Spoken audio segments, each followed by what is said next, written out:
Merci de nous rejoindre. Maintenant, on est à la deuxième partie, Imhotep. On est avec Eruka Nefer Coutinetier et avec Kufu Imhotep Atumra. Alors, on parlait bien évidemment du fait qu'aujourd'hui, il y a des personnes qui parlent du fait que, par exemple, dans les villes africaines aujourd'hui, on sent qu'il y a une chaleur qui a Une augmenté. montée de la chaleur, ok? Voilà.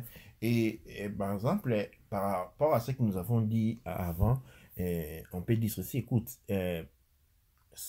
la- l'immigration en est une des causes, mais non une des causes directes. Pourquoi pas? C'est que quand la population, la Terre produit un programme en termes de chaleur, ce qu'on appelle de la thermodynamique. La Mhm, thermodynamique, nous avons affaire avec la chaleur, nous avons affaire aussi avec les mouvements de terre, la croissance autre, pour répondre à les exigences de mhm, l'écosystème. Ok? Vu qu'il y a des personnes qui y vivent, une température genre, une présence de la population humaine indique une certaine température que la Terre doit pouvoir équilibrer. Ok. Maintenant, quand on est en train de vider un, un territoire, un écosystème, les besoins changent, les équilibres changent. Maintenant, la température commence à augmenter. C'est comme quand on vient en Europe. Quelqu'un dit que quand les Africains n'étaient pas en Europe, l'Europe était très très très froide. mhm, Maintenant, vu qu'il y a une très grande présence des Africains, des Noirs en Europe, les températures commencent à baisser. mhm. Mais le problème, c'est quoi? C'est une question de mathématiques. On augmente les exigences d'une vie dans ce territoire et la planète doit se réguler et par conséquent, pour permettre la prolifération de la vie dans ce territoire, il abaisse, il augmente les températures. Parce que la prolifération de la vie Mhm. est aussi reliée à la température. Dans un endroit où les migrations s'est fait, la température augmente pour permettre la vie. C'est comme je disais l'autre fois, dans les temps en Europe, quand les hommes avaient des problèmes de stérilité, comment on résolvait le problème de sécurité quand les couples n'arrivaient pas à avoir des enfants? On les mettait en avion, on les envoyait en Afrique. Mhm. Arrivant en Afrique, pour les hommes, le niveau de fertilité des spermatozoïdes hommes était multiplié par 50. Mhm. Ok.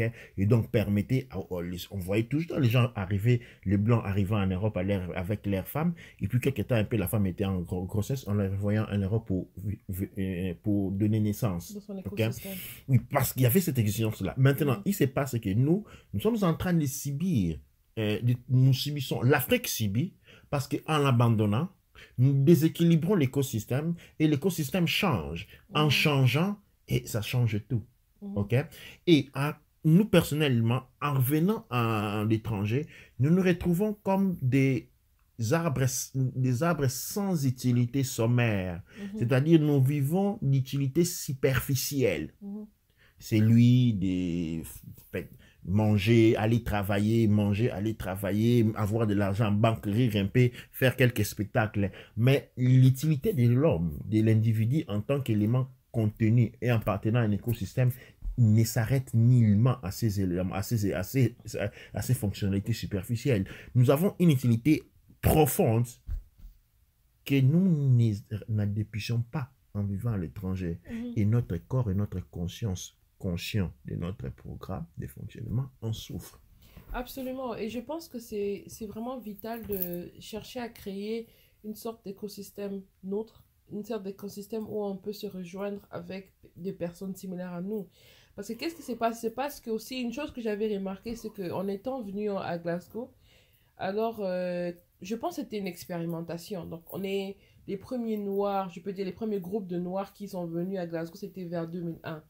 Il y a eu des personnes qui sont venues et parties singulièrement, mais en masse, en groupe, c'était vers 2001. Alors, qu'est-ce qui s'est passé? On mettait des communautés similaires, des communautés semblantes, on les mettait dans les mêmes endroits. Donc, tous les Congolais étaient mis d'une partie et tout ça comme ça. Et après, ils ont commencé à disperser. Ils ont commencé à disperser petit à petit. Et qu'est-ce qui s'est passé? C'est passé que toutes les maisons où il y avait, la plupart des maisons où il y avait la plupart des nombres de Noirs, maintenant modernes, qui habitaient ensemble, ont toutes été détruites. Mhm. Donc ces villes ont été détruites et maintenant on a changé un peu le look de la ville en général et tout. On Et détruit les aujourd'hui, on a mémoires. détruit les mémoires. Parce qu'aujourd'hui, quand on regarde, on ne voit plus ce lien-là. On ne voit plus ce lien. Et en réalité, qu'est-ce qui se passe? Il se passe aussi que, avec tous ces changements, on voit que les communautés noires, auparavant, étaient vraiment très bien soudées. On se connaissait tous. Et Ouais, on se disait bonjour à tous parce ces qu'ils étaient quartiers-là, très peu. parce que ces quartiers-là représentaient, c'était comme des colonies. Oui. C'était une, quand vous avez, en tant que Congolais, mis dans un quartier tous ensemble ou dans un immeuble, cela représente une colonie qui représente les caractéristiques des, du point de départ. On Absolument. mange comme on mangeait au Congo, Il y on avait des danse comme au fêtes. Congo, fête. Et ça, Il y c'était avait des fêtes sans invitation. et Il y ça, c'est avait ce des qu'on fêtes où appelle, tout le monde était bienvenu, ça, c'est pratiquement. ce qu'on appelle une colonie. C'est la définition d'une colonie. Et maintenant, les colonies vous protègent. Mhm. Cette colonie-là vous protège. Cela va au-delà, comme nous avons dit, des éléments visibles et perceptibles, comme si on va t'attaquer. Non, non. Il y a notre corps a des fonctions qui vont au-delà de ce que nous percevons. Et dans une communauté, dans une colonie, ces fonctions-là sont assurées. Mhm. Maintenant, Et c'est vrai parce que, sans pour autant vraiment t'interrompre, mais je voulais aussi ajouter que à Glasgow, par exemple, pendant cette période et jusqu'à aujourd'hui, il n'y avait pas un taux élevé, par exemple, de criminalité noire élevé. Pas du tout. mhm, En Glasgow, je ne dirais pas jamais parce que je ne connais pas le cas de tout le monde, mais en général, on n'a pas eu ce problème-là, comme par exemple à Londres ou d'autres villes de la Grande-Bretagne, où la plupart des personnes en prison sont les Noirs et tout ça comme ça. Pendant qu'ici, on voit que le système, il est un peu équilibré. Et puis, il y a tout le monde qui retrouve sa place aussi pendant très longtemps. Mais maintenant, qu'est-ce qui se passe? Il se passe que les enfants qui grandissent aujourd'hui grandissent je peux dire, dans un environnement complètement différent où cet écosystème n'est plus. Et maintenant, ils commencent à avoir des troubles et ils commencent à se comporter bizarrement plus que les enfants qui ont grandi pendant notre génération, quand on est arrivé ici, en premier lieu. ça, c'est un sujet sur lequel j'étais en train de réfléchir dernièrement. Et j'allais voulu en faire une émission à part pour, mais nous pouvons déjà l'énoncer. Et que la génération des enfants qui sont nés en Europe, qui ont grandi en Europe, ça me fait pitié. Mhm. Parce que c'est la génération qui va souffrir le plus. Pourquoi je suis en train de dire de là? C'est là, parce que nous devons être en mesure de programmer le futur. Nous devons être en mesure de nous projeter dans le futur et voir les différentes possibilités, les probabilités. Mhm. Cela va nous permettre de changer de direction ou pas. Pourquoi? Parce que une chose est sûre, et là, il y a les mondes blancs, pour ne pas dire les blancs, n'aiment pas les noirs. Mhm. Je ne dis pas que les blancs n'aiment pas les noirs, mais les mondes des blancs n'aiment pas les mondes noirs. Mhm. Et ça, il y a des preuves partout. Oui. Ok. C'est un fait. Qu'est-ce qui se passe? Il se passe que les enfants sont venus en Europe, la plupart nés en Europe, Mhm. ils grandissent avec un mental occidental parce que les messages qu'ils reçoivent, c'est que, ok, étudier, les études sont gratuites, Le monde blanc est meilleur que le les monde mondes noir. blancs est meilleur que les mondes noirs, vous y avez beaucoup d'opportunités, juste que grandissez comme les noirs. Mais ce que les noirs ne réalisent pas, les parents ne réalisent pas, ok, et que la seule raison pour laquelle les mondes blancs acceptent les enfants noirs dans leur monde de leur système éducatif, ok, c'est pour éliminer la compétition. Mhm. Parce que si ces enfants-là grandissaient comme des noirs, c'est une compétition, il y aura une compétition à un certain point, Mhm. spécialement s'ils vivent en Europe. Mhm. Il y aura une compétition, et de la compétition entre noirs et blancs, les noirs est perdant dès le départ. Mais qu'est-ce qu'on fait? Dans la compétition. Dans une compétition entre noirs et blancs, loyal, les blancs perdent dès le départ. Mhm. Maintenant, qu'est-ce qu'on fait? On absorbe ces enfants dans les systèmes de fonctionnement complètement blanches, qui fait que ces enfants dénient l'air ou ne connaissent absolument ou rien à voir avec les mondes noirs, qu'ils ne connaissaient pas. Ok? Parce qu'ils se sentent complètement occidentaux, ils se sentent complètement blancs. Le point est que, fini les études, fini les universités, Mhm. la séparation commence. Mhm. Et dans la séparation, le monde blanc ne vous reconnaît pas, ne vous accepte pas. Non. Et maintenant, quand le monde blanc ne vous accepte pas, dans notre génération, bien que nous avons évolué avec les blancs, Mais la plupart d'entre nous sommes tous venus de l'Afrique et nous Et on savons. s'attendait, on savait, on ne citait pas des mensonges. Ok, On savait c'est-à-dire, qu'il y a discrimination, on le savait la racisme discrimination, existe. mais on avait un point. On pouvait toujours retourner dans notre communauté. On se retrouve entre nous. Ou même quand on est seul, on appelle au pays. On parle avec des gens qui sont en mesure de te comprendre, de comprendre ce dont tu es en Mhm. train de Il y a souffrir. plus de résilience parce que tu ne veux pas être accepté par la communauté. En fait, tu es un être humain, tu t'acceptes toi, tu n'as pas besoin qu'on t'accepte. Exactement. Par contre, ces enfants, comme tu dis, eux, ils ont grandi dans une communauté et c'est leur communauté.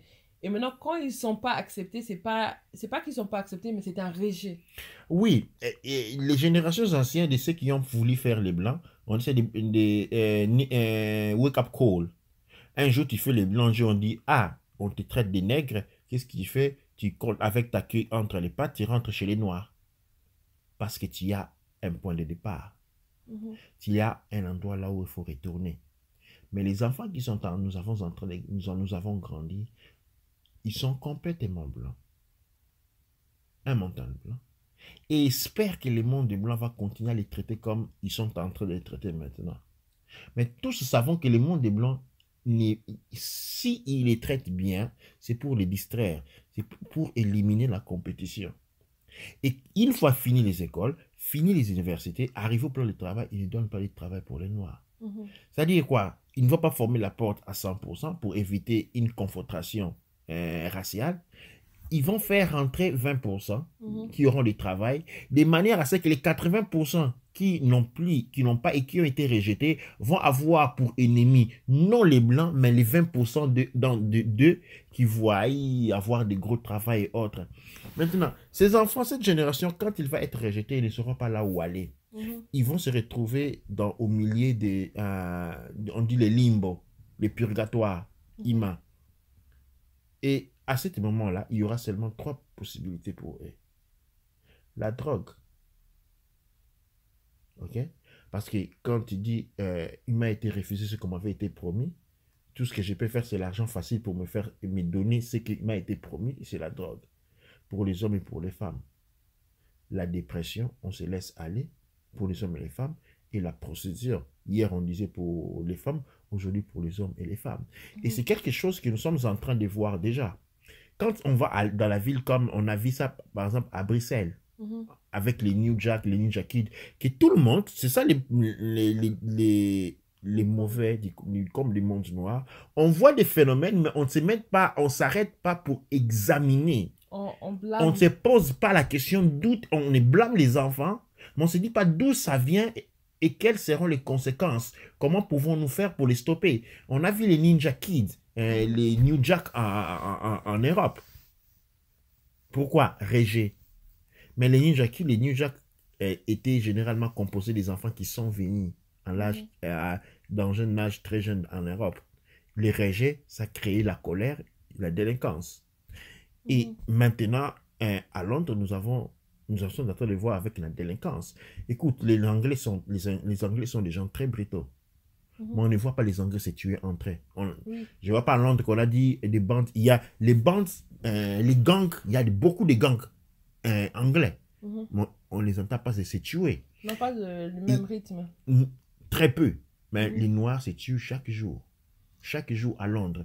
Pourquoi? Ces enfants-là sont rejetés, mais ils n'ont pas une communauté où rentrer. C'est pas une colonie. C'est comme quelque chose qui est allé dans l'espace et puis ça a coupé la connexion. Et il n'y a pas la relation de la colonie. Et avec les parents, il y a une déconnexion parce que les parents les ont grandis comme les Occidentaux parce que ça leur plaisait avoir des enfants blancs. Maintenant, quand ces enfants blancs, ils ont pensé avoir les enfants blancs de la télévision, mais quand les enfants qui ont été grandis comme des blancs sont devenus ces blancs-là, ce n'est pas les blancs qu'ils s'attendaient. Absolument. Et maintenant, on essaye de freiner en utilisant la force quelque chose qu'on ne peut plus freiner, qu'on ne peut plus changer. Il y a rupture totale.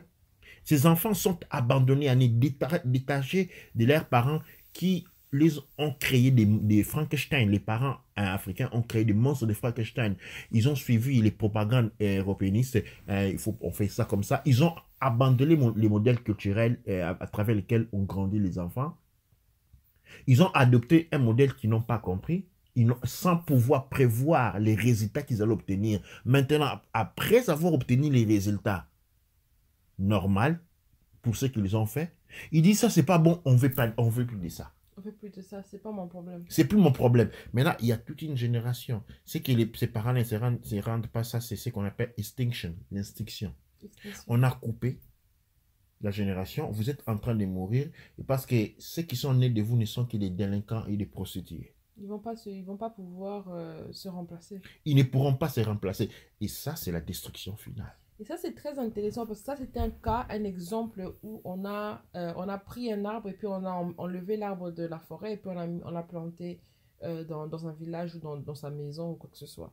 Mais il y a un deuxième cas où on prend cet arbre de la forêt, on ne l'enlève pas de la forêt, mais on prend un arbre qui était au centre de la forêt et on part le planter à côté de la rivière. Mhm. Et cet arbre-là, c'est pas un arbre qui devrait normalement être à côté de la rivière. Mhm. Et qu'est-ce qui se passe dans ces cas-là? Dans ces cas-là, on a un effet similaire. Je donne un exemple, je pense que vous avez plus ou moins compris qu'est-ce que ça va donner, parce que cet arbre-là ne saura pas comment faire pour remplacer le travail de cet arbre qui devrait normalement être avec l'eau.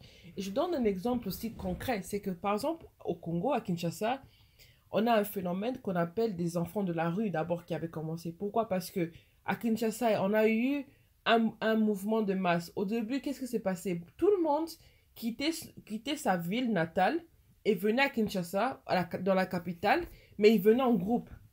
Et ils formaient des quartiers qui faisaient partie des personnes qui venaient de la même espace. Et ça créait une sorte d'écosystème. Et c'était bien parce que tout le monde se connaissait. Il y avait un système pour s'occuper des enfants, un système pour vraiment, pour que les femmes puissent travailler, pour que les hommes travaillent. Et il y avait vraiment un bon système qui s'occupait de tout le monde.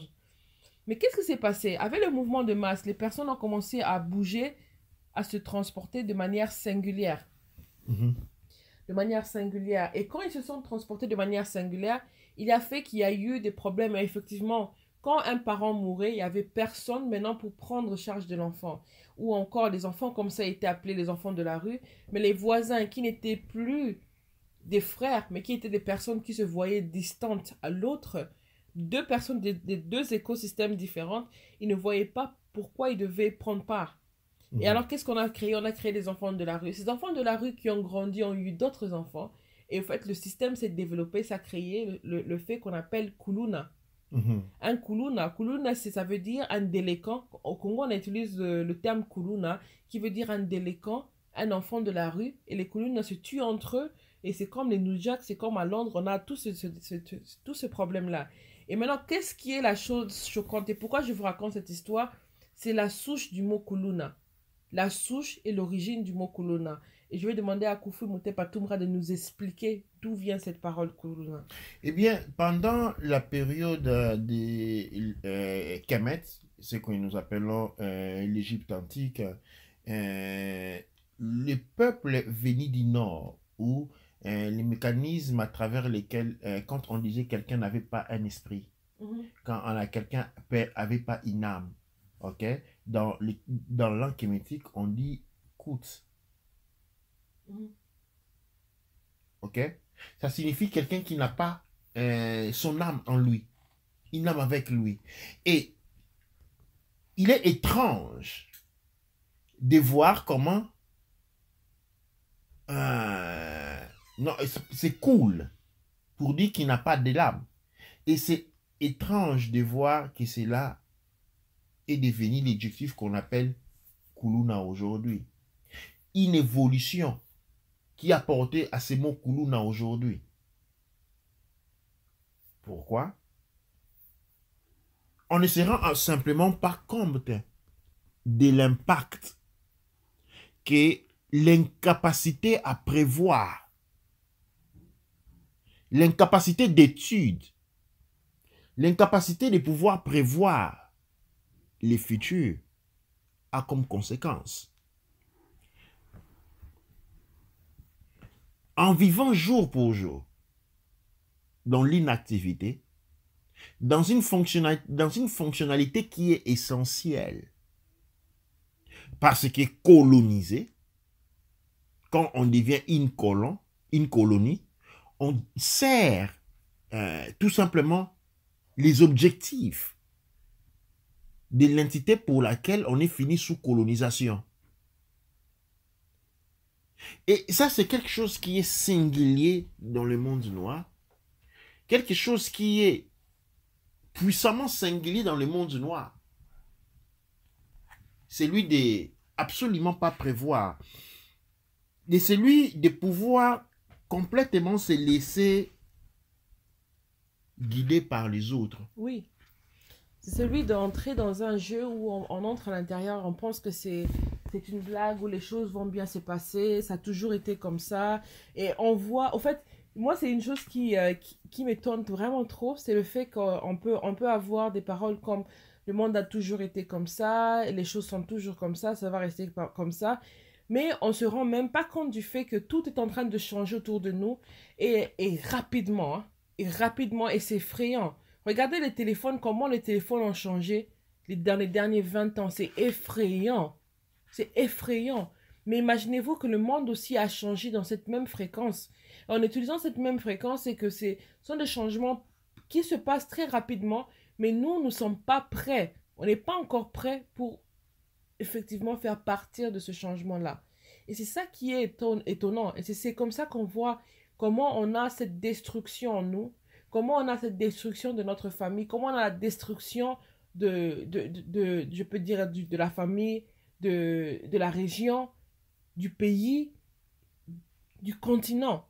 Donc, pour parler de la réunification du continent, on doit d'abord parler de la réunification de la famille, de la personne d'abord. La personne doit se sentir encore réintégrale. La personne doit savoir, savoir c'est quoi la souche de son problème et comment faire pour commencer à réintégrer une sorte de communauté.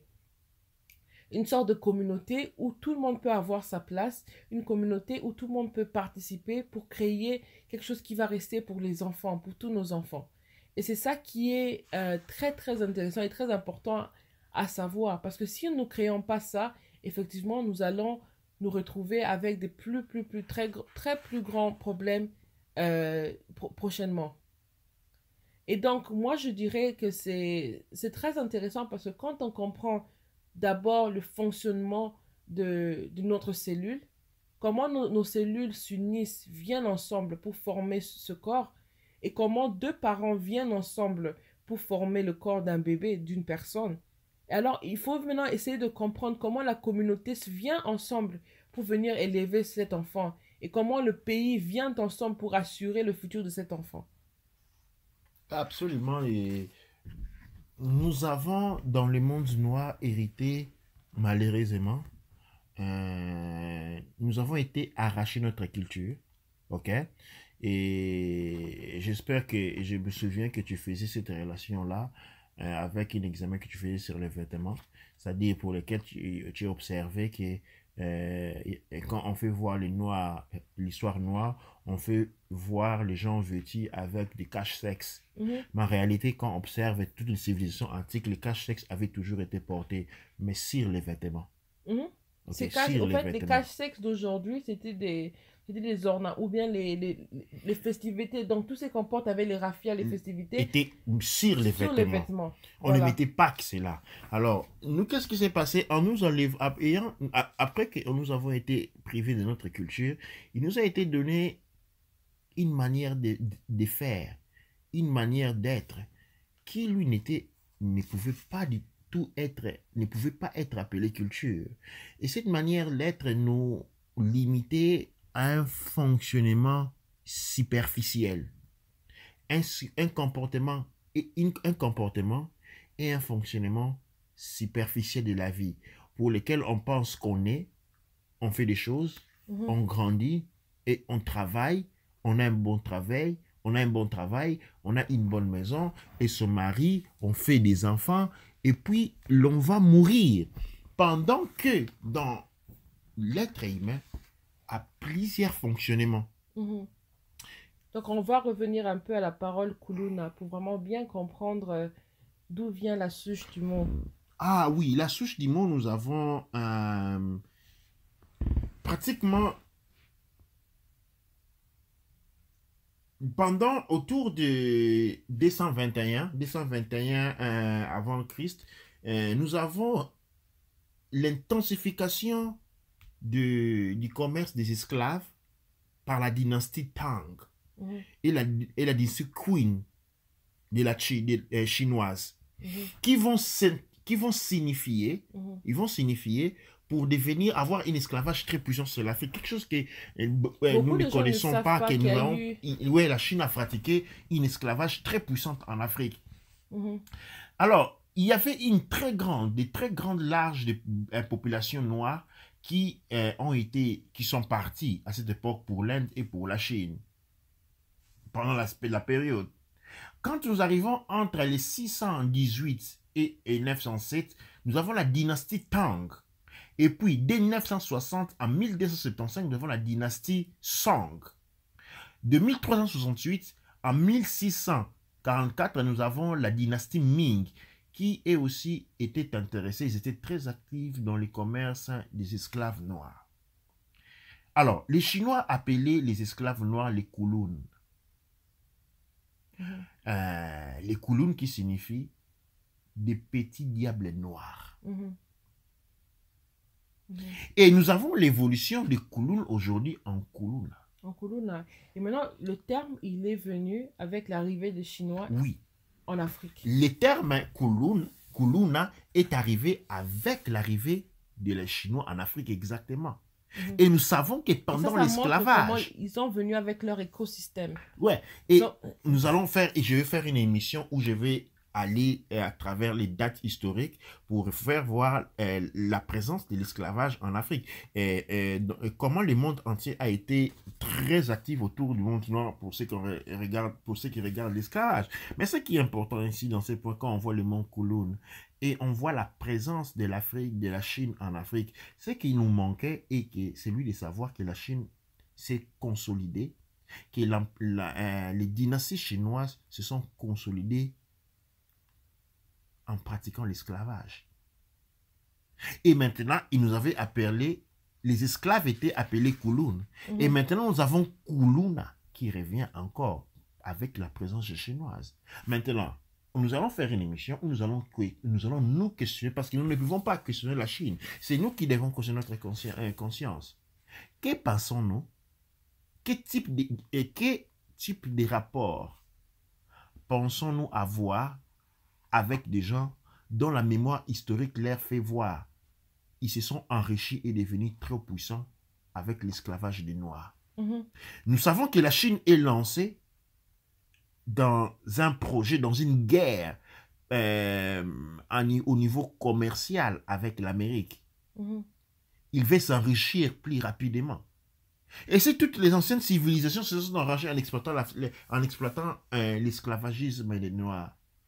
Pourquoi pensons-nous la Chine est retournée en Afrique? Parce que la Chine n'est pas arrivée en Afrique. La Chine est retournée en Afrique. Mhm. La Chine a pratiqué l'esclavage en Afrique avant les Occidentaux. Mhm. Pourquoi est-elle retournée en Afrique? Ça, nous allons évoluer dans cet élément-là dans une prochaine émission. Et vraiment, moi, je voulais aussi souligner, c'est comme ça que j'avais posé la question originalement, parce que je voulais vraiment souligner comment ce mot Kuluna, au fait, c'est un mot qui est comme un omen. C'est ce qu'on appelle, moi j'appelle un omen, parce que ça veut dire, c'est un mot qui signifie un changement. Parce que c'est un changement qui montre que le peuple chinois est venu avec son écosystème Oui. vers vous. Où Colonie. il a emmené leurs anciennes pratiques chez vous. Et déjà, le fait que ce mot, qui est un mot qui a été utilisé pendant je peux dire depuis beaucoup de siècles. Là, on parle de 13e siècle pratiquement. Mhm. Et jusqu'aujourd'hui, on a ce mot qui sort au Congo comme ça Entre 400 de au nulle 6e part. siècle. Vous vous rendez compte? Mhm. Le mot sort de nulle part. Ça, c'est pas possible. Cette plante ne peut pas venir. Il n'y a pas un vent qui peut emmener quelque chose du 13e siècle chinois jusqu'au Congo pour que cette plante puisse Au 21e pousser. siècle. Au 21e siècle. Le seul moyen, c'est si cette plante a été prise par les personnes de cet écosystème et ramenée jusque dans votre écosystème. Et vous avez cette plante qui commence à pousser chez vous. Exactement. Avec une génération des enfants qu'on connaît déjà comme des esclaves, parce que les Kowloon quand on dit Kowloon, ça signifie un petit diable, mais c'était c'était des esclaves, les Kowloon. Absolument. Okay? Aujourd'hui, nous avons une génération des Kowloona. Or, le mot Kowloona signifie petit diable et ce sont des esclaves. Et la Chine est présente parce qu'il est en train de grandir une génération des esclaves. Ils sont en train d'observer. Ils ne vont pas être violents sur ça tout de suite. Mais si nous laissons et cela continuer, nous avons une génération, nous avons l'esclavage tournois. J'aimerais ici en termes de conclusion rappeler que pendant l'époque où il y avait l'esclavage, quand l'esclavage avait commencé en Afrique, il y avait beaucoup de dignitaires noirs qui vivaient en Europe, des noirs, il y en avait beaucoup dans le monde, qui n'étaient pas sous l'effet de l'esclavage, qui n'étaient pas directement concernés par l'esclavage. Nous en avons beaucoup de documents dessus. Et quand l'esclavage commence après, c'est que nous savons que ces gens qui n'ont pas été directement concernés par l'esclavage, parce qu'ils étaient des gens qui avaient beaucoup d'argent, beaucoup de moyens, beaucoup de richesses, ils ont été éliminés pendant la Première et la Deuxième Guerre mondiale parce qu'on voulait mettre la main sur la richesse de toute façon. Ils ont éliminé entre la Première et la Deuxième Guerre mondiale. C'est-à-dire, l'histoire... Aujourd'hui, on ne parle même plus d'eux. Absolument, complètement oublié de la mémoire. Aujourd'hui, nous sommes en train de voir ces jeux se déjouer, se déplier devant nos yeux. Mais fermez vos yeux là où vous vous trouvez. Partout là où vous êtes dans le monde entier, fermez vos yeux. Essayez d'imaginer la végétation qu'il y avait là où votre maison se trouve. Vous ne pouvez pas le faire. Absolument. Parce qu'il n'y a pas de traces. Il n'y a plus de traces. Essayez d'imaginer la végétation qu'il y avait là. Il n'y a pas de traces. Il n'y a plus de mémoire. C'est quoi la mort? C'est quand on efface les mémoires. Il n'y a plus de mémoire. C'est quoi la mort? C'est quoi la mort? C'est quoi la mort? Pourquoi les gens ont peur de la mort? C'est la peur d'être oublié. D'être oublié. Et quand toi tu oublies, tu es mort. Et nous sommes aujourd'hui dans... L'homme noir a toujours été considéré d'un certain point de vue un être mort. Pourquoi? Parce qu'il n'avait pas de mémoire. Et encore aujourd'hui, nous n'avons pas de mémoire. Nous n'avons pas de mémoire. Et ça, c'est vraiment très... Je pense qu'on va passer dans la dernière phase de cette émission. Et la dernière fois, c'était par rapport de parler, en ayant compris tout ça, quelle est la relation entre tout ce qu'on vient de dire et le fonctionnement de notre corps et notre esprit et les maladies qui nous touchent? Très simple, nous avons, étant sorti de l'écosystème, qui est sous attaque permanente. Comme nous avons dit, ce qu'il devrait faire notre corps, la partie inconsciente de notre corps, mais rien n'est fait. Et toute cette partie, qui lui est un grand réservoir, parce que nous avons notre conscience, notre corps se manifeste à 3 niveaux. Les connus, ce que nous connaissons, l'inconnu, ce que nous ne voyons pas, mais est actif dans notre vie, et l'inconnaissable. Maintenant, les connus n'est qu'autour de 4 à 10%.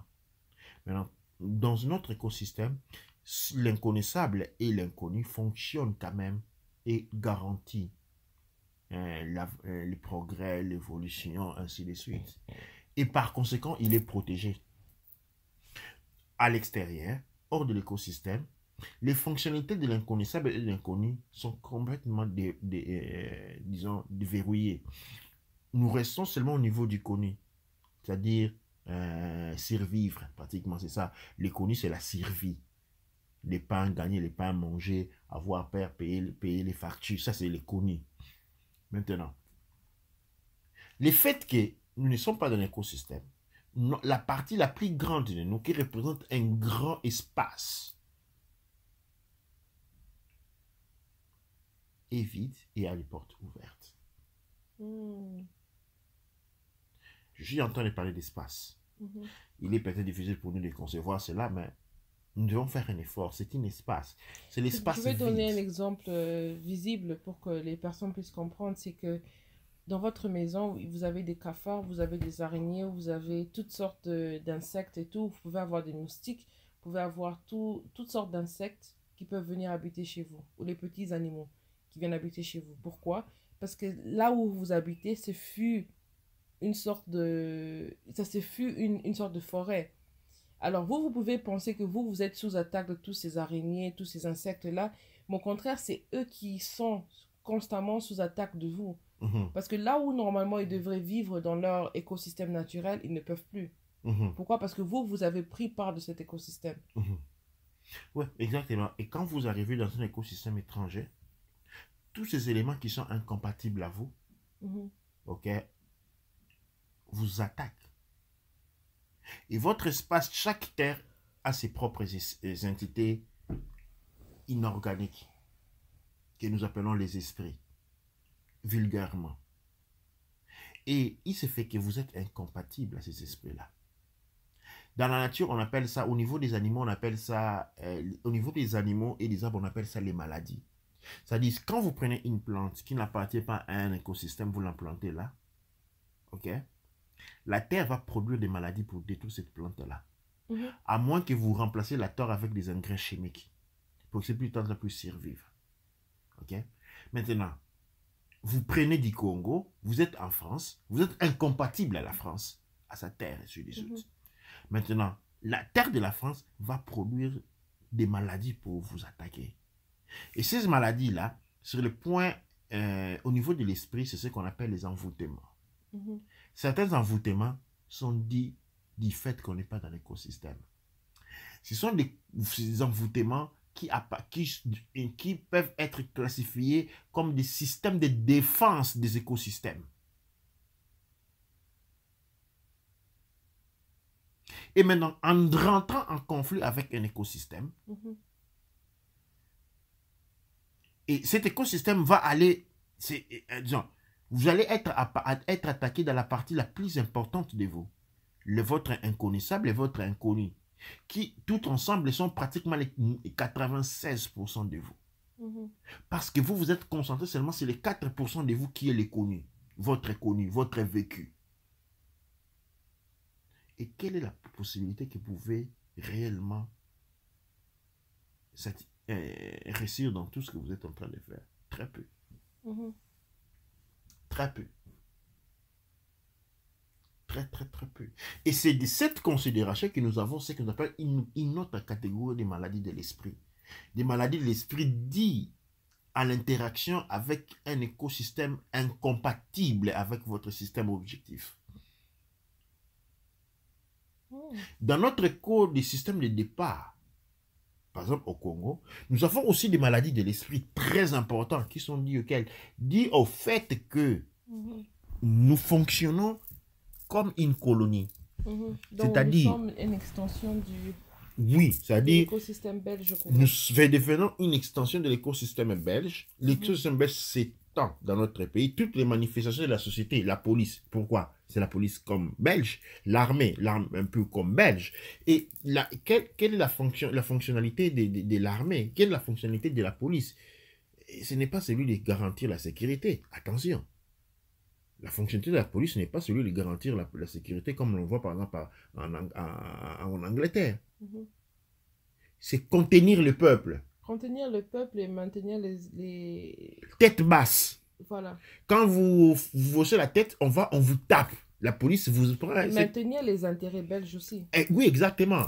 Maintenant, qu'est-ce qui se passe on est rempli de crises de réveil qui travaillent. Alors, dans ces moments-là, même dans votre écosystème a été transformé, modifié, vous a été arraché, comme on dit en anglais, hijacked maintenant. Dans ces moments-là aussi, vous avez des maladies de l'esprit. Et des maladies de l'esprit d'un écosystème qui a été dévié, pervers, parce que l'écosystème a été perverti.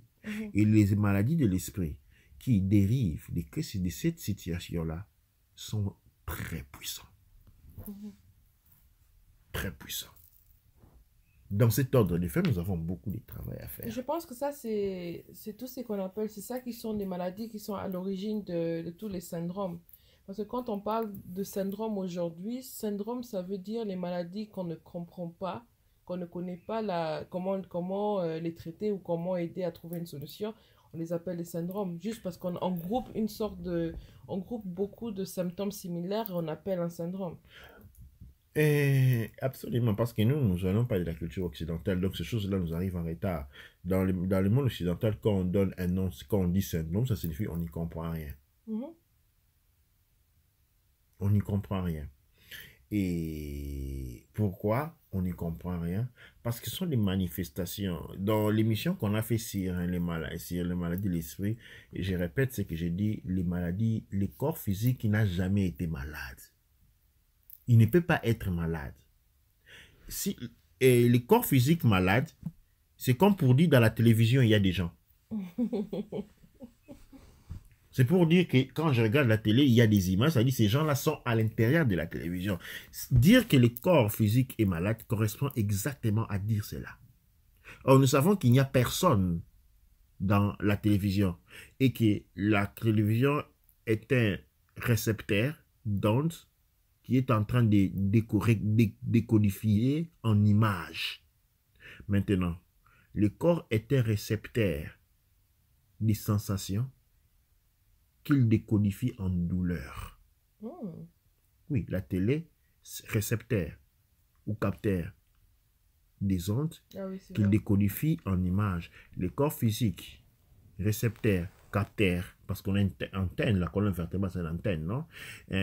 Récepteur et des ondes qu'il transforme en douleur. Aussi longtemps que tu as la douleur, le corps n'est pas malade. Attention, je n'ai pas dit quand tu te blesses, ce n'est pas un problème. La télévision peut se casser aussi. Il y a ces problèmes-là. Il y a des catégories de maladies qui arrivent à l'esprit et au corps. En fait, la médecine occidentale, c'est une médecine qui s'est développée sur le champ de bataille. Les gens allaient au combat, on s'est fracturé la jambe, on t'est soigné pour remettre debout.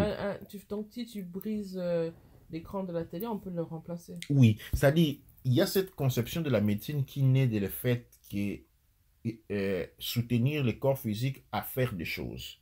Soutenir le corps physique à faire des choses. C'est-à-dire, le corps physique ne doit pas sentir de la douleur pour faire des choses. Et c'est une médecine, oui, qu'on reconnaît, mais qui a une effectivité limitée. Parce qu'au moins qu'on se casse la jambe, au moins qu'on se taille avec un couteau, au moins qu'on se crève un œil, toutes les autres maladies qui se manifestent dans le corps ne sont pas dans le corps, ils sont dans l'esprit. Et la médecine occidentale, dans ce cas-là, elle est palliative, c'est-à-dire elle est en train de stopper la douleur en attendant la mort. Parce que ce qui va éventuellement arriver, c'est la mort. C'est comme ça dans le monde occidental, quand on est tombé malade, on reste malade, on prend les médicaments jusqu'à ce qu'on va mourir. Parce qu'elle n'a pas la possibilité d'intervenir sur l'esprit. Pour l'esprit, intervenir sur l'esprit qui est lui les foyers, les vrais foyers où la maladie se trouve, on a besoin de la médecine de l'esprit Douane Cher. Je pense qu'on va s'arrêter ici aujourd'hui et on va continuer l'autre jour. Et j'ai vraiment aimé et adoré ce débat qu'on a eu sur beaucoup de choses qui sont sorties. Je pense qu'on va même prendre certains éléments pour approfondir dans d'autres émissions ou dans d'autres cours, parce que je pense que c'est une chose qui est très importante. Et je suis vraiment contente pour tous ceux qui nous ont suivis attentivement. Et si vous avez des questions, n'hésitez pas à nous poser ces questions, parce qu'on a vraiment besoin d'avoir cette collaboration avec vous et de savoir ce que vous avez compris, et aussi pour voir comment faire pour l'approfondissement. Et aussi, n'oubliez pas que tous nos débats sont vraiment servis et enrichis et nourris par vos questions aussi en même temps. Parce que chaque question qu'on prend, c'est un enrichissement aussi pour nous aider à bien continuer avec nos débats et continuer avec les cours que nous donnons dans l'Académie de la culture noire. Alors, pour finir, j'aimerais vraiment donner la dernière parole et remettre la parole à Kofi Motepa Tumra pour les derniers mots de la fin. Les derniers mots de la fin sont toujours, comme toujours, réservés au Créateur. Amen. Ra. Lequel je dis Amasu empa emra sangsu. Amen ra empa emra. Aou, kuaura, manketi pa erura.